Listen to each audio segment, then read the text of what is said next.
আসসালামু আলাইকুম। এটিএন বাংলা সংবাদে সবাইকে স্বাগত জানাচ্ছি। মমরিনাজ মহমের শুরুতেই বিআরবি কেবল সংবাদ শিরোনাম।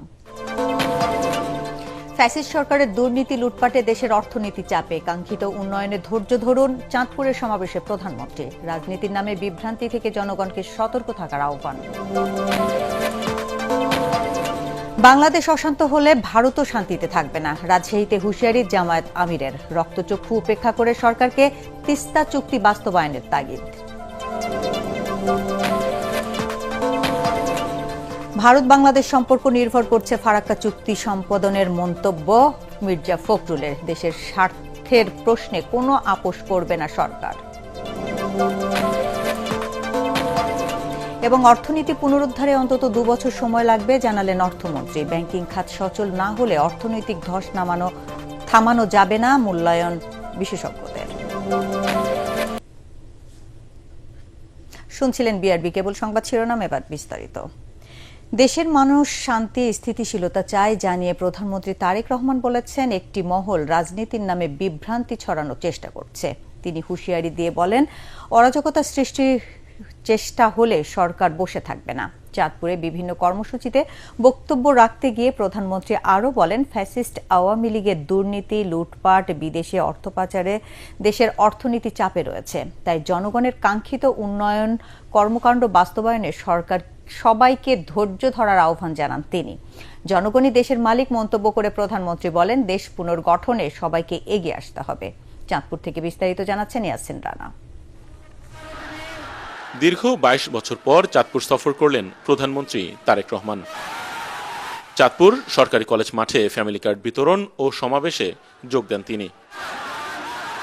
প্রধানমন্ত্রীকে এক নজর দেখতে দুপুর থেকেই কানায় কানায় পূর্ণ হয়ে যায় পুরো মাঠ। অনুষ্ঠান স্থলে এসেই জনসাধারণের সাথে কুশল বিনিময় করেন তারেক রহমান। পরে দ্বিতীয় পর্যায়ে 20 জেলার 14,370 জনের মাঝে ফ্যামিলি কার্ড বিতরণ কার্যক্রমের উদ্বোধন করেন তিনি। এ সময় বেশ কয়েকজন সুবিধাবঞ্চিত নারীর হাতে ফ্যামিলি কার্ড তুলে দেন প্রধানমন্ত্রী। বলেন, দেশ পুনর্গঠন ও মানুষের ভাগ্যের পরিবর্তনই বিএনপির রাজনীতি। এই যে আগামী মাসে বাজেট উপস্থাপন করা হবে, সংসদে বাজেট হওয়ার সাথে সাথে আরো অধিক সংখ্যক মায়ের কাছে আমরা ফ্যামিলি কার্ড পৌঁছে দিতে পারবো এবং ইনশাআল্লাহ আগামী 4-4.5 বছরের মধ্যে আমরা চেষ্টা করব বাংলাদেশের গ্রামে গঞ্জে প্রায় প্রত্যেকটি পরিবারের কাছে যাতে ফ্যামিলি কার্ড পৌঁছে যায়। একটি মহল রাজনীতির নামে বিতর্ক সৃষ্টি করছে জানিয়ে প্রধানমন্ত্রী সকলকে ষড়যন্ত্র মোকাবেলা করে দেশের উন্নয়নে ঐক্যবদ্ধ থাকার আহ্বান জানান। রাজনীতির নামে যদি কেউ বিভ্রান্ত সৃষ্টি করতে চায়, রাজনীতির নামে যদি কেউ অরাজকতা সৃষ্টি করতে চায়, প্রিয় ভাই বোনেরা, আপনারা কি বসে থাকবেন? আমরা কেউ বসে থাকবো না। কারণ বিএনপি যে সকল কর্মসূচি গ্রহণ করেছে, প্রত্যেকটি কর্মসূচি হচ্ছে এই দেশের খেটে খাওয়া মানুষের কর্মসূচি। এ সময় চাঁদপুরে বিভিন্ন উন্নয়নের প্রতিশ্রুতি দেন তিনি। উন্নয়নের বার্তা নিয়ে দেশব্যাপী ছুটে বেড়াচ্ছেন প্রধানমন্ত্রী তারেক রহমান। দিনাজপুর থেকে শুরু করে বগুড়া, যশোরের পর চাঁদপুরের জনগণের কাছে আসলেন প্রধানমন্ত্রী, দিলেন নানান প্রতিশ্রুতি। মানুষের ভাগ্য পরিবর্তনে বিএনপির রাজনীতি বাংলাদেশকে এগিয়ে নিয়ে যাবে, এমনটাই প্রত্যাশা সকলের। এর আগে চাঁদপুরে 2টি খাল পুনর্খনন উদ্বোধন করেন প্রধানমন্ত্রী। খাল খনন উদ্বোধন শেষে শাহরাস্তি উপজেলায় সুধী সমাবেশে প্রধানমন্ত্রী বলেন, যারা স্বৈরাচার বিরোধী আন্দোলনে সর্বোচ্চ আত্মত্যাগ স্বীকার করেছে, তাদের স্বপ্ন বাস্তবায়নে দেশের উন্নয়ন করতে হবে। দেশকে সামনে এগিয়ে নেওয়া ও মানুষের ভাগ্য পরিবর্তনের প্রতিজ্ঞা করেন তিনি। এরকম আমরা সারা বাংলাদেশে 20,000 কিলোমিটার খাল খনন করব ইনশাআল্লাহ আগামী 5 বছরে। কারণ আমরা বাংলাদেশকে খাদ্যে স্বয়ংসম্পূর্ণ আছে, আমরা আরো খাদ্য উৎপাদন বৃদ্ধি করতে চাই বাংলাদেশের, যাতে খাদ্যের জন্য কোনো মানুষকে কষ্ট পেতে না হয়। এই যে মানুষগুলো তাদের জীবন আত্মহতি দিয়েছে, তাদের এই রক্ত কি আমরা বৃথা যেতে দিতে পারে? তাহলে আমাদের সকলকে আজ দেশ গঠন বা রাষ্ট্র পুনর্গঠনের কাজে আমাদেরকে হাত দিতে হবে। এর আগে সকাল 9:15টায় গুলশান থেকে চাঁদপুরের উদ্দেশ্যে রওনা দেন প্রধানমন্ত্রী। যাত্রাপথে সাধারণ মানুষ ও নেতাকর্মীদের ব্যাপক উচ্ছ্বাস, অভিবাদন ও ভালোবাসায় সিক্ত হন তিনি। যাত্রাপথে কুমিল্লার বরুড়ায় পথসভায় অংশ নেন তারেক রহমান। এ সময় তিনি বলেন, কুমিল্লা বিভাগ বাস্তবায়ন ও কৃষি বিশ্ববিদ্যালয় প্রতিষ্ঠায় আন্তরিক সরকার। বিগত সময়ে ফ্যাসিস্ট আওয়ামী লীগ সরকারের দুর্নীতি ও অর্থ পাচারের কারণে দেশের অর্থনীতি সংকটে রয়েছে বলেও জানান প্রধানমন্ত্রী। স্বৈরাচার যেমন দেশের মানুষের উপরে অত্যাচার করেছে, নির্যাতন করেছে, গুম করেছে, খুন করেছে। একই সাথে এই দেশের মানুষের অর্থ সম্পদ তারা বিদেশি লুটপাট করে পাচার করেছে। সেই জন্য এই মুহূর্তে দেশের অর্থনৈতিক অবস্থা চাপের মুখে আছে। সেজন্যই আমাদেরকে কষ্ট করতে হবে, আমাদেরকে পরিশ্রম করতে হবে এবং সেজন্যই আমাদেরকে ধৈর্য ধরতে হবে। আমরা ইনশাআল্লাহ জনগণের যে সকল দাবি, জনগণের যে সকল চাওয়া পর্যায়ক্রমিকভাবে ইনশাআল্লাহ আমরা বাস্তবায়ন করব এক এক করে। দেশের সকল জনগণ ঐক্যবদ্ধ থেকে কাজ করলে পৃথিবীর বুকে বাংলাদেশ মর্যাদাশীল দেশ হিসেবে প্রতিষ্ঠা পাবে বলে জানান প্রধানমন্ত্রী তারেক রহমান। ইয়াসিন রানা, এটিএন বাংলা, চাঁদপুর। কারো রক্তচক্ষুর দিকে না তাকিয়ে সরকারকে তিস্তা চুক্তি বাস্তবায়ন করে পদ্মায় পানি ফিরিয়ে আনতে হবে বলে জানিয়েছেন জামায়াতে আমির ডাক্তার শফিকুর রহমান। রাজশাহীর আলিয়া মাদ্রাসার ঐতিহাসিক ময়দানে বিভাগীয় সমাবেশে তিনি কথা বলেন। দেশের অশান্তি সৃষ্টির চেষ্টা করলে ভারতও শান্তিতে থাকবে না বলে হুঁশিয়ারি দেন বিরোধী দলীয় নেতা। দলীয় প্রশাসক বসিয়ে বিএনপি নিজেদের ঘোষিত ইস্তেহারের সাথে বিশ্বাসঘাতকতা করছে বলেও অভিযোগ করেন আমিরের জামায়াত। রাজশাহী থেকে জানাচ্ছেন খায়রুল ইসলাম।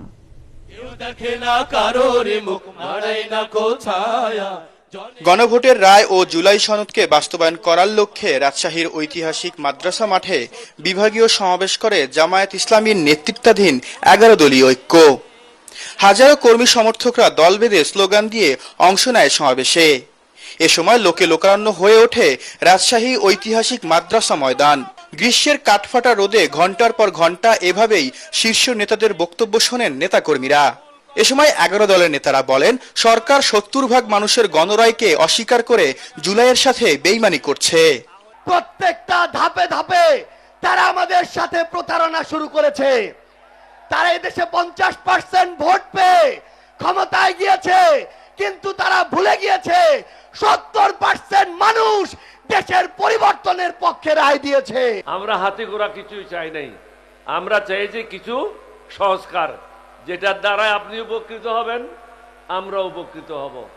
যত দ্রুত সম্ভব সংস্কারগুলি করেন, একদিকে থেকে মুক্ত হন। সমাবেশে প্রধান অতিথির বক্তব্যে জামায়াতের আমির ও বিরোধী দলীয় নেতা ডাক্তার শফিকুর রহমান বলেন, প্রতিবেশী দেশের চোখ রাঙানোকে ভয় পায় না বাংলাদেশ। অন্যায় সত্যের বিরুদ্ধে লড়াই অবতীর্ণ হতে হবে। কেউ আমার অধিকার দয়া করে আমার পকেটে এনে দেবে না। লড়াই করে অধিকার আদায় করব ইনশাআল্লাহ। কাউকে ছাড় দিয়ে কথা বলা হবে না। বিএনপির সমালোচনা করে বলেন, ব্যাংক ও বিশ্ববিদ্যালয়গুলোতে দলীয় লোক বসিয়ে যোগ্যদের বঞ্চিত করা হচ্ছে। সরকার ইতিমধ্যে যে অপকর্মগুলো করেছে, জাতির সাথে যে ধোঁকা দিয়েছে, যেই 16টা অধ্যাদেশ বাস্তবায়ন না হলে বাংলাদেশে সুশাসন নিশ্চিত করা অসম্ভব, সেইগুলা তারা ফেলে দিয়েছে। এইগুলা যদি তারা বাস্তবায়ন না করে, আমি কথা দিয়ে যাচ্ছি, আমাদের আন্দোলন চলবে সংসদে, একই সাথে চলবে রাজপথে ইনশাআল্লাহ। এবং আমি আস্থার সাথে বলছি, গণভোটের রায়ও বাংলাদেশে ইনশাআল্লাহ বাস্তবায়ন হবে, বাস্তবায়ন করতে বাধ্য করা হবে ইনশাআল্লাহ। গণভোটের রায় বাস্তবায়ন না হলে অতীতের চেয়েও আরো বড় আকারে ফ্যাসিবাদ ফিরে আসবে বলেও মন্তব্য করেন ডাক্তার শফিকুর রহমান। খায়রুল ইসলাম, এটিএন বাংলা, রাজশাহী। বাংলাদেশের জনগণের অভিপ্রায় অনুযায়ী ফারাক্কার চুক্তি সম্পাদনে ভারত বাংলাদেশের সম্পর্ক নির্ভর করছে বলে মন্তব্য করেছেন বিএনপি মহাসচিব মির্জা ফখরুল ইসলাম আলমগীর। ঐতিহাসিক ফারাক্কা লং মার্চ দিবস উপলক্ষে আলোচনা সভায় তিনি বলেন, দেশের স্বার্থের প্রশ্নে কোনো আপোষ করবে না সরকার। এতে বিশেষজ্ঞরা বলেন, প্রতিবেশী দেশের সাথে ভালো সম্পর্ক রেখে দীর্ঘমেয়াদী পানি বন্টন চুক্তি করতে হবে, অন্যথায় অপূরণীয় ক্ষতির মুখে পড়বে দক্ষিণাঞ্চলের মানুষ। কামরুজ্জামান রাজীবের রিপোর্ট। ঐতিহাসিক ফারাক্কা লং মার্চ দিবস উপলক্ষে রাজধানীর রমনা ইঞ্জিনিয়ার্স ইনস্টিটিউশন মিলনায়তনে আয়োজিত আলোচনা সভায় দিনটির তাৎপর্য তুলে ধরেন বক্তারা। ফারাক্কা লং মার্চ দিবস অন্যায়ের বিরুদ্ধে প্রতিরোধের প্রতীক। বাংলাদেশের মানুষকে রক্ষা করতে ভারতের অন্যায্য ফারাক্কা ব্যারেজের বিরুদ্ধে মানুষকে ঐক্যবদ্ধ করেছিলেন মজলুম জননেতা মাওলানা ভাসানী। বক্তারা বলেন, ফারাক্কা ব্যারেজ শুধু বাংলাদেশ নয়, ভারতের বিহার সহ অনেক অঞ্চলে ক্ষতিকর প্রভাব ফেলছে। দুদেশের অভিন্ন নদীর পানির স্বাভাবিক নাব্যতা বাধাগ্রস্ত করলে দুদেশই দীর্ঘমেয়াদী ক্ষতির মুখে পড়বে। শুধুমাত্র কলকাতা পোর্ট, কলকাতা বন্দরের নাব্যতা রক্ষা করার জন্য আপনি একটা দেশের ক্ষতি করে দেবেন? এই দেশকে নাকি আপনারা বন্ধু মনে করেন? আমরা প্রতিবেশীর সাথে ঝগড়ায় করব না, আমাদের ঝগড়া করা মানানসই না। তাই বলে দাসত্বের শৃঙ্খলে আমাদের অস্তিত্ব বিলীন করে দেব, সেটাও কিন্তু সম্ভব না। ইমিডিয়েটলি শেয়ারিং অ্যারেঞ্জমেন্ট করতে পারি, তাহলে কিন্তু প্রত্যেকটা নদীতে আলাদা আলাদাভাবে এই কাজ করতে হবে।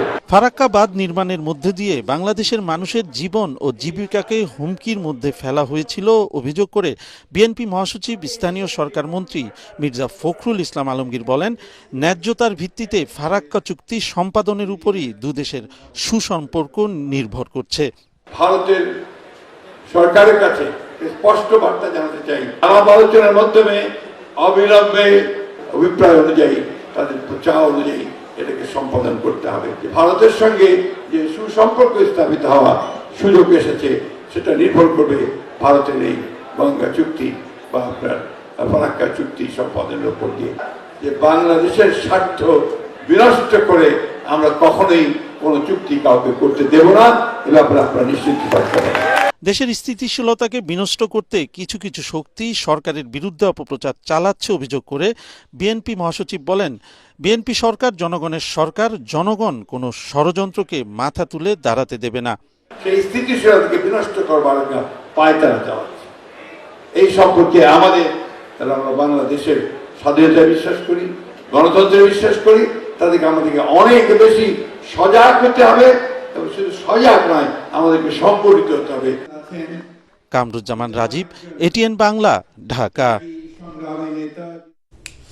দেশের অর্থনীতি বর্তমানে কঠিন সময় পার করছে বলে মন্তব্য করেছেন অর্থ ও পরিকল্পনা মন্ত্রী আমির খসরু মাহমুদ চৌধুরী। বলেছেন, এই পরিস্থিতি থেকে উত্তরণে কমপক্ষে আরও 2 বছর সময় লাগবে। চট্টগ্রামে আগ্রাবাদে মা ও শিশু হাসপাতাল মেডিকেল কলেজের নতুন একাডেমিক ভবনের ভিত্তিপ্রস্তর স্থাপনে অর্থমন্ত্রী বলেন, আগের সরকার জ্বালানির খাতে বিপুল পরিমাণ দেনা রেখে গেছে, সেই দায় বর্তমান সরকারকে বহন করতে হচ্ছে। ইতোমধ্যে জ্বালানি খাতে প্রায় 40,000 কোটি টাকা ভর্তুকি দিতে হয়েছে বলেও জানান তিনি। মন্ত্রী বলেন, দেশের অর্থনীতি স্বাভাবিক অবস্থায় ফিরিয়ে আনতে সময় লাগবে। এজন্য সরকার বিভিন্ন খাতে সংস্কার ও আর্থিক শৃঙ্খলা ফিরিয়ে আনার কাজ করছে। একটা টাকা চলে গেছে তেল গ্যাসের মধ্যে, প্রায় 4 বিলিয়ন, মানে 40,000 কোটি টাকা ইতিমধ্যে বাজেট থেকে চলে গেছে, 40,000 কোটি টাকা। এর আগে আমি আর কি বলবো, আমরা যেটা পেয়েছি বিগত সরকারগুলো থেকে, সেটা মাইনাস মাইনাস এন্ড মাইনাস, এখানে যোগ কিছু নাই, সবগুলো ঋণাত্মক। এখানে দেশের টেক্সটাইল শিল্পের দীর্ঘমেয়াদী প্রতিযোগিতা সক্ষমতা ধরে রাখতে টেকসই উৎপাদন ব্যবস্থা, উদ্ভাবন, গবেষণা এবং পণ্য বৈচিত্র্যের উপর সর্বোচ্চ গুরুত্ব দিতে হবে বলে মন্তব্য করেছেন বাণিজ্য, শিল্প এবং বস্ত্র ও পাটমন্ত্রী খন্দকার আব্দুল মুক্তাদির। রাজধানীতে textile innovation exchange grand launching অনুষ্ঠানে তিনি কথা বলেন। বাণিজ্যমন্ত্রী বলেন, সাস্টেনেবিলিটি কেবল একটি স্লোগান নয়, এটি শিল্পের অস্তিত্ব ও ভবিষ্যৎ টিকে থাকার অপরিহার্য শর্ত। পরে মন্ত্রী ইনোভেশন টেক্সটাইল এক্সচেঞ্জ প্ল্যাটফর্মের উদ্বোধন করেন এবং বিভিন্ন স্টল ঘুরে দেখেন। ব্যাংকিং খাতের সংকট সমাধান না হলে অর্থনৈতিক ধস থামানো যাবে না বলে মন্তব্য করেছেন তত্ত্বাবধায়ক সরকারের সাবেক উপদেষ্টা হোসেন জিল্লুর রহমান।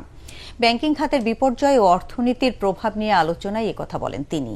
ওদিকে অন্তর্বর্তীকালীন সরকারের সাবেক উপদেষ্টা বদিউল আলম মজুমদার অভিযোগ করেন, বিগত সময়ে সরকারি পৃষ্ঠপোষকতায় দেশের ব্যাংকিং খাতে লুটপাট চালানো হয়েছে। তরিক ইসলামের রিপোর্ট। খুব অসহায় মনে হতো, বিকজ আমাদের হাতে কোনো টুলস নাই, কারণ প্রতিটা নীতি তৈরি করা হয়েছে খেলাপি বান্ধব হিসাবে। শনিবার রাজধানীর স্ট্রিট মিলনায়তনে দেশের ব্যাংকিং খাতের বিপর্যয় ও জাতীয় অর্থনীতিতে এর প্রভাব ও উত্তরণের পথ শীর্ষক সেমিনারের আয়োজন করে ব্যাংক গ্রাহক ফোরাম, যেখানে বিগত সময়ে ব্যাংকের নানা অনিয়মের কথা তুলে ধরেন বক্তারা।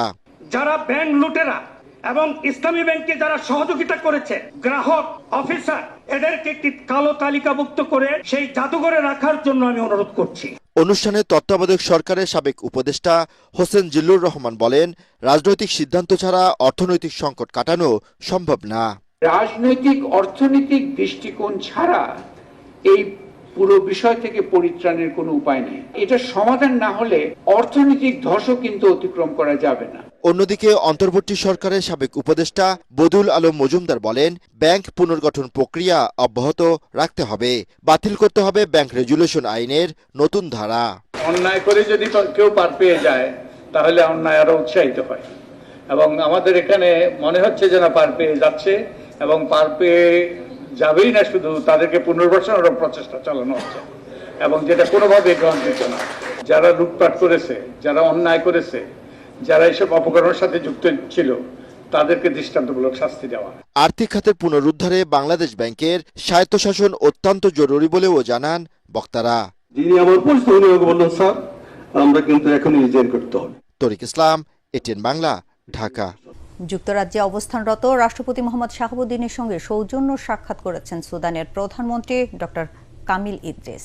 বঙ্গভবনের প্রেস উইং জানিয়েছেন, লন্ডনের হোটেল হিলটনের লবিতে এই সাক্ষাতে সুদানের প্রধানমন্ত্রী রাষ্ট্রপতির শারীরিক অবস্থার খোঁজ খবর নেন এবং তার দ্রুত আরোগ্য কামনা করেন।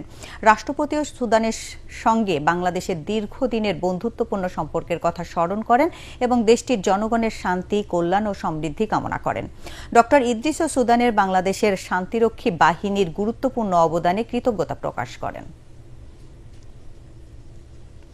নির্বাচিত সরকার ক্ষমতা গ্রহণের পরও অন্তর্বর্তী সরকারের অপশাসন থেকে বাংলাদেশ মুক্তি পায়নি বলে মন্তব্য করেছেন জাতীয় পার্টির চেয়ারম্যান জি.এম. কাদের। বলেন, সংঘবদ্ধভাবে দেশে দুর্নীতি চলছে। জাতীয় প্রেস ক্লাবে নিজের লেখা দুটি বইয়ের মোড়ক উন্মোচনে এসব কথা বলেন তিনি। বিগত সরকার ও এসির সমঝোতায় ত্রয়োদশ জাতীয় সংসদ নির্বাচন অনুষ্ঠিত হয়েছে বলেও অভিযোগ করেন তিনি। সারা দেশে প্রাপ্ত ভোটের মধ্যে প্রায় 5 কোটি ভোট বেশি দেখানো হয়েছে জানিয়ে জি.এম. কাদের বলেন, এর মাধ্যমে ইচ্ছা অনুযায়ী যাকে খুশি তাকে পাস বা ফেল দেখানো হয়েছে। আমাদেরকে যেভাবে নির্বাচন করে লেভেল প্লেইং ফিল্ড দেওয়াই হয়নি, পরে আমাকে ভিতর থেকে জানালো, স্যার আপনাদের তো ভোট কেন কোনো করানোই হয়নি, সবগুলো আলাদাভাবে কার্ড রেজাল্ট করে আলাদাভাবে আপনাদের 1% নিচে এবং আপনাদেরকে সব জামানত বাজেয়াপ্ত করা হবে। একটা প্ল্যানিং ছিল। তো কাজেই পরবর্তীকালে আবার যখন ভোট হবে, কার আন্ডারে কিভাবে ভোট করবো আমরা, যেখানে সরকার, ইলেকশন কমিশন সবাই মিলে ভাগ বটবারা করে ভোট করবে, সেই ভোটে আপনি কিভাবে ডেমোক্রেসি আনবেন। এবার আন্তর্জাতিক সংবাদ।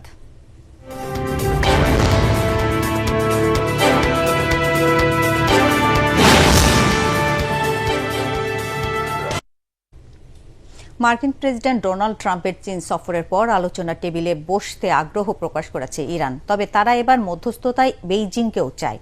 আশা করা হচ্ছে পরমাণু ইস্যু নিয়ে জটিলতা কমলে ওয়াশিংটন তেহরান শান্তি চুক্তি খুব বেশি দূরে নেই। এদিকে মার্কিন মধ্যস্থতায় লেবাননে যুদ্ধবিরতির মেয়াদ বাড়লেও হামলা চালিয়ে যাচ্ছে ইসরায়েল। এবার খেলার খবর।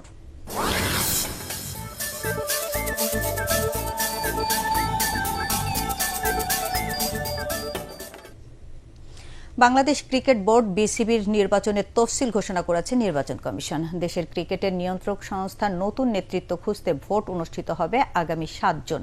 শনিবার প্রধান নির্বাচন কমিশনার আহসানুল করিম স্বাক্ষরিত বিজ্ঞপ্তিতে এসব তথ্য জানানো হয়। এবার মোট 23টি পরিচালক পদে ভোট দেবেন কাউন্সিলররা, যার মধ্যে ক্যাটাগরি 1 থেকে 10 জন, ক্যাটাগরি 2 থেকে 12 জন এবং ক্যাটাগরি 3 থেকে 1 জন পরিচালক নির্বাচিত হবে। তফসিল অনুযায়ী 17 মে খসড়া ভোটার তালিকা প্রকাশ করা হবে, আর 20 ও 21 মে বিতরণ করা হবে মনোনয়নপত্র। প্রতিটি মনোনয়নপত্র সংগ্রহ করতে গুনতে হবে 20,000 টাকা। আগামী 7 জুন সকাল 10টা থেকে বিকেল 4টা পর্যন্ত ভোট গ্রহণ হবে, আর সন্ধ্যা 6টায় প্রকাশ করা হবে চূড়ান্ত ফলাফল। এই নির্বাচনের মাধ্যমে নির্ধারিত হবে আগামী 4 বছরের জন্য দেশের ক্রিকেটের বোর্ডের নতুন অভিভাবক। Tiger cement chief Patton cup golf টুর্নামেন্টের পর্দা নেমেছে শনিবার। রাজধানীর আর্মি গলফ ক্লাবে পুরস্কার বিতরণী অনুষ্ঠানে প্রধান অতিথি ছিলেন সেনাবাহিনী প্রধান জেনারেল ওয়াকারুজ্জামান। টুর্নামেন্টে ওভারঅল চ্যাম্পিয়ন হয়েছেন উইং কমান্ডার গোলাম মোস্তফা সরকার। এছাড়া ভেটেরান উইনার অবসরপ্রাপ্ত captain M Sakhawat Hossain, senior winner অবসরপ্রাপ্ত lieutenant colonel Iqbal Enamul Kabir, lady winner Mrs Nila Aziz এবং জুনিয়র উইনার হন আবদুল্লাহ রাফিয়ান কাইয়ুম। এ সময় আর্মি গলফ ক্লাবের president lieutenant general Khan Firoz Ahmed, Tiger সিমেন্টের ব্যবস্থাপনা পরিচালক নাগির আহমেদ অপূর্ব উপস্থিত ছিলেন। শেষ করার আগে বিআরবি কেবল সংবাদ শিরোনাম আরেকবার। ফ্যাসিস্ট সরকারের দুর্নীতি লুটপাটে দেশের অর্থনীতি চাপে, কাঙ্ক্ষিত উন্নয়নের ধৈর্য ধরুন। চাঁদপুরের সমাবেশে প্রধানমন্ত্রী। রাজনীতির নামে বিভ্রান্তি থেকে জনগণকে সতর্ক থাকার আহ্বান। বাংলাদেশ অশান্ত হলে ভারতও শান্তিতে থাকবে না। রাজশাহীতে হুঁশিয়ারি জামায়াত আমিরের। রক্তচক্ষু উপেক্ষা করে সরকারকে তিস্তা চুক্তি বাস্তবায়নের তাগিদ। ভারত বাংলাদেশ সম্পর্ক নির্ভর করছে ফারাক্কার চুক্তি সম্পাদনে, মন্তব্য মির্জা ফখরুলের। দেশের স্বার্থে কোনো আপোষ করবে না সরকার। এবং অর্থনীতি পুনরুদ্ধারে অন্তত 2 বছর সময় লাগবে জানালেন অর্থমন্ত্রী। ব্যাংকিং খাত সচল না হলে অর্থনৈতিক ধস থামানো সম্ভব না। অর্থনৈতিক ধস থামানো যাবে না, মূল্যায়ন বিশেষজ্ঞদের। দর্শক, পরবর্তী সংবাদ দেখার আমন্ত্রণ জানিয়ে এখনকার মতো শেষ করছি। ATN বাংলা সংবাদ ইউটিউবে দেখতে ব্রাউজ করুন youtube/ATN বাংলা।